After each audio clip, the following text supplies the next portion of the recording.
The surface couching stitch is unlike any other stitches found in hand embroidery. The reason being that it uses 2 threads to be created. You would begin by bringing out the thread that you want to show majorly on your project. Take the needle out of the thread and leave it open. Since this laid thread does not go through the fabric anytime, except during the start and end, you can use thicker threads too.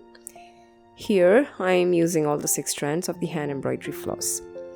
Now, use another thread of the same color or a different color to come out on the stitch line and tack down the laid thread.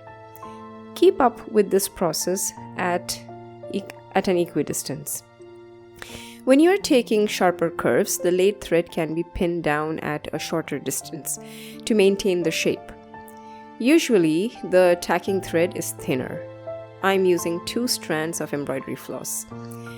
The surface couching stitch is great when you want to use it on really curvy patterns and lettering, as it can meander well.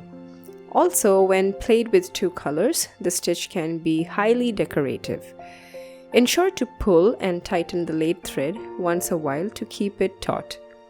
When you reach the end, knot off the tacking thread at the back of the fabric.